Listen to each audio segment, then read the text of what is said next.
This season's A Growing Passion starts with a visually stunning botanical trek through Balboa Park's gardens now and 100 years ago. It's in celebration of the park's centennial.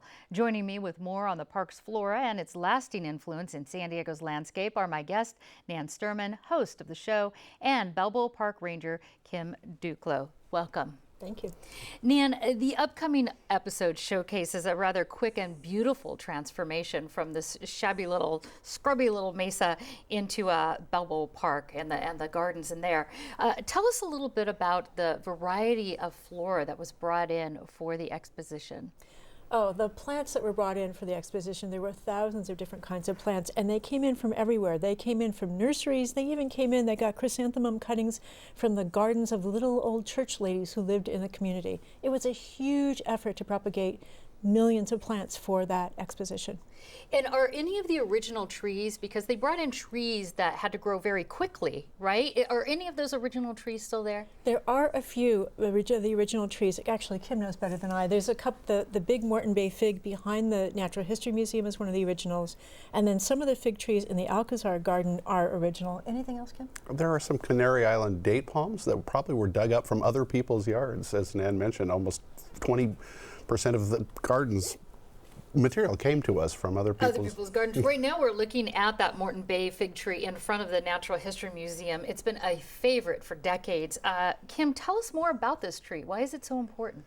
Well, it's a tree that was just a small part of a formal garden. It was one of 1,000 different plants, but it was always left behind, grew to monumental proportions. I would say most San Diegans, if you said, meet me by the big tree, they'd know that's the one you were talking about.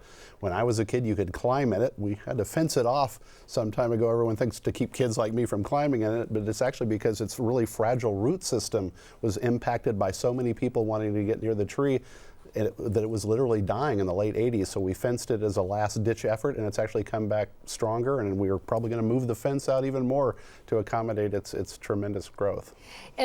Kim, how have the plants in Balboa Park influenced, maybe the Moreton Bay fig tree as you were talking about, but how have they actually influenced home gardens and public landscape here in San Diego? Well, I think because they have featured so many plants from other parts of the world, but places like us that have a Mediterranean climate with the bulk of our rain when we do get it in the winter time, that they are very adaptable, and people have seen, well, gosh, it looks lovely, it works well in the park, it should work well in my home. And the one thing that's changed is that we are kind of going full circle back to planting within the park a lot of native San Diego plants, which we didn't always feature, but you're going to see more and more of that. And I think we're certainly encouraging people to plant natives in their home gardens now. And I wanted to follow up with Nan about that. So it may seem like, oh, you see these beautiful plants at Balboa Park or you grew up with them, but it's not necessarily a good thing, especially now, to bring them home, correct? That's true. A lot of the plants in the park are very thirsty plants or maintenance-intensive plants.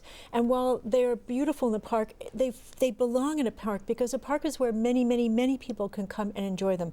But at our homes, we should do something different. In fact, one of the best examples, I think, of what we should be doing in our homes is in front of the Balboa Park Club building, which is sort of near the House of Hospitality. Sure. And it's just a beautiful dry planting of very interesting plants that take no water.